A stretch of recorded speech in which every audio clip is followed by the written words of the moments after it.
ভারতের পণ্য বয়কট করার কারণে এখন ভারতীয়রা বাংলাদেশিদের খুবই ঘৃণিতভাবে দেখতেছে। ভারতীয়রা এখন বাংলাদেশিদের একদমই পছন্দ করতেছে না। আগে যতটা পার্সেন্ট পছন্দ করতো এখন আর 1% করে না। এর প্রমাণ হলো গত 3 দিন আগে আমি একটা পোস্ট করছি আমার ফেসবুক পেজে, যেখানে আমি ভারতীয় রেলের প্রশংসা করে একটি পোস্ট করেছিলাম। ভারতের 3rd এসিতে জার্নি খুবই কমফোর্টেবল, ইকোনমিক ক্লাসের মতো, মানে একদম স্মুথলি ট্রেন কিন্তু রান করে ভারতের রেল লাইন।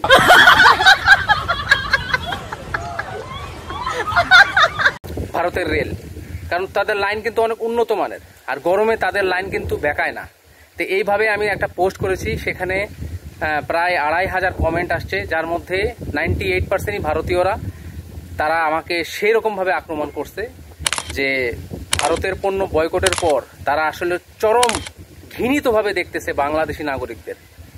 অর্থাৎ বাংলাদেশি যারা আছেন বয়কট করছে, তারা এখন ভারতে আসলে খুব সাবধানে থাকতে হবে, তা না হলে কিন্তু সমস্যা হবে। সাবধান বলতে আমি ভয় দেখাচ্ছি না, আমি কোনো বাংলাদেশিকে ভয় দেখাচ্ছি না। তবে এখন যারা মানে ভারতের পণ্য বয়কট করেননি, তারাও মোটামুটি এখন গালি শুনবেন।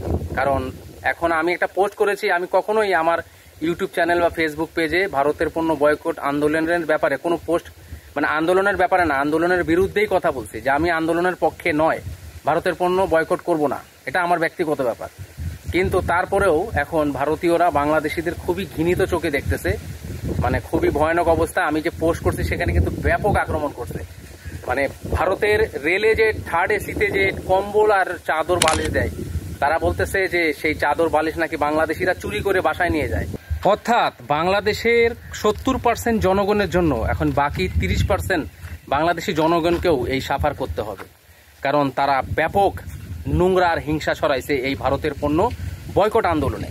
ভারতীয়রা আগে বাংলাদেশিদের যতটা অপছন্দ করতো, এখন তার থেকে ডাবল অপছন্দ করে।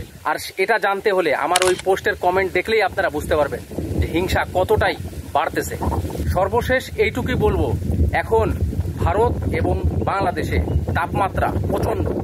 আমি যেখানে আছি এটা হলো ভারতের বিহার রাজ্য, আর এখানে এখন তাপমাত্রা 44 ডিগ্রি 44।